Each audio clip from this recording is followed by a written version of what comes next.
Hello friends. Shrimad Bhagavad Gita का 14वां अध्याय गुण त्रय विभाग योग कहलाता है।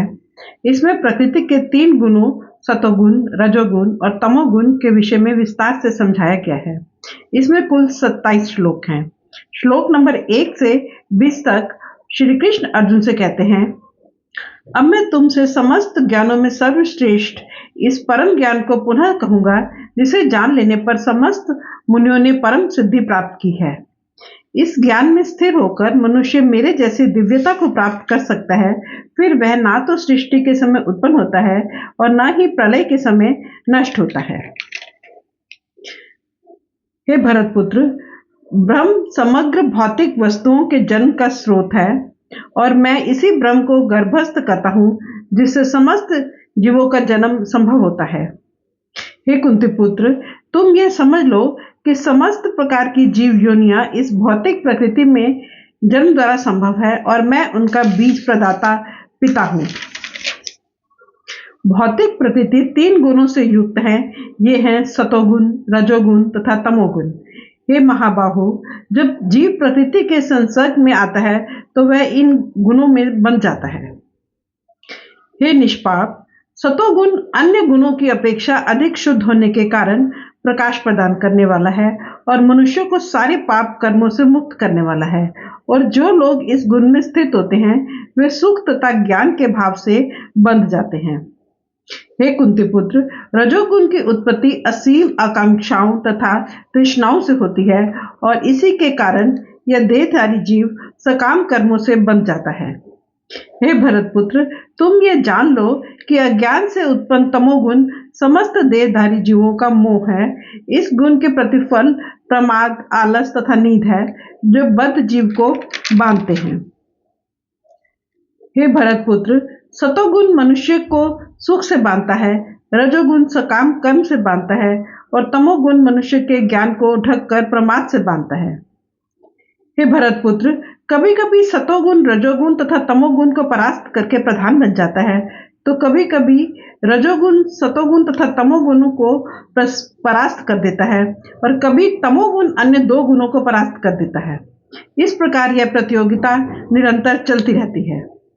सतोगुण की अभिव्यक्ति को सभी अनुभव किया जा सकता है जब शरीर के सारे द्वार ज्ञान के प्रकाश से प्रकाशित होते हैं। हे भरतवंशियों में प्रमुख, जब रजोगुण में वृद्धि हो जाती है तो अत्यधिक आसक्ति, सकाम कर्म, मेहनत, अनियंत्रित इच्छा एवं लालसा के लक्षण प्रकट होते हैं। जब तमोगुण में वृद्धि हो जाती है तो हे कुरुपुत्र, अंधेरा, जड़ता, प्रमाद, मोह प्रकट होता है। जब कोई सतोगुण में मरता है तो उसे महर्षियों के विशुद्ध उच्चतर लोकों की प्राप्ति होती है। जब कोई रजोगुण में मरता है तो वह सकाम कर्मियों के बीच जन्म लेता है। जब कोई तमोगुण में मरता है तो वह पशु योनि में जन्म लेता है। पुण्य कर्म का फल निर्मल और सात्विक होता है, लेकिन रजोगुण में किए गए कर्म का फल दुख होता है। तमोगुण में किए गए फल मूर्खता में प्रतिफलित होते हैं। सतोगुण से वास्तविक ज्ञान उत्पन्न होता है, रजोगुण से लोभ उत्पन्न होता है और तमोगुण से अज्ञान, प्रमाद और मोह उत्पन्न होते हैं। सतोगुणी व्यक्ति क्रमशः उच्च लोकों को जाते हैं, रजोगुणी इसी पृथ्वी लोक में रह जाते हैं और तमोगुणी निम्न योनियों में जाते हैं। जब कोई यह अच्छी तरह जान लेता है कि समस्त कर्मों में प्रकृति के 3 गुणों के अतिरिक्त अन्य कोई कर्ता नहीं है और जब वह परमेश्वर को जान लेता है तो इन 3 गुणों से परे है, तो वह मेरे दिव्य स्वभाव को प्राप्त होता है। जब देहधारी जीव इन 3 गुणों को लांघने में सफल होता है तो वह जन्म, मृत्यु, बुढ़ापा और उनके कष्टों से मुक्त हो जाता है और इसी जीवन में अमृत का भोग कर सकता है। श्लोक नंबर 21 में अर्जुन श्री कृष्ण से पूछते हैं, हे भगवान, जो इन 3 गुणों के परे हैं वे किन लक्षणों के द्वारा जाना जाता है, उसका आचरण कैसा होता है और वह प्रकृति के गुणों को किस प्रकार लांघता है।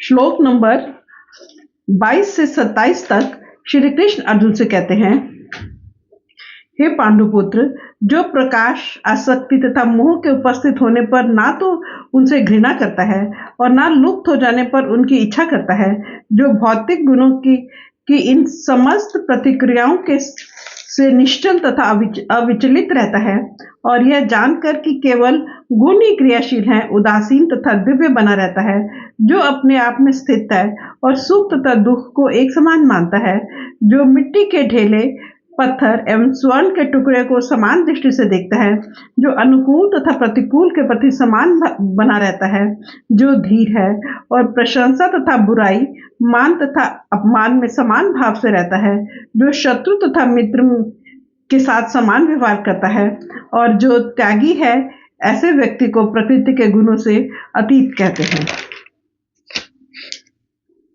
जो समस्त परिस्थितियों में बिना विचलित हुए पूर्ण भक्ति में प्रवृत्त होता है, वह तुरंत ही प्रकृति के इन गुणों को लांघ जाता है और इस प्रकार ब्रह्म के स्तर तक पहुंच जाता है। और मैं ही उस निराकार ब्रह्म का आश्रय हूं, जो अमर्त्य, अविनाशी तथा शाश्वत है और चरम सुख का स्वाभाविक पद है। फ्रेंड्स, इसके साथ ही गीता जी का 14वां अध्याय समाप्त होता है। संक्षेप में यह अध्याय हमें यह सिखाता है कि कैसे हम सतोगुण को बढ़ाकर और फिर उससे भी आगे निकलकर ईश्वर को प्राप्त कर सकते हैं। Thank you.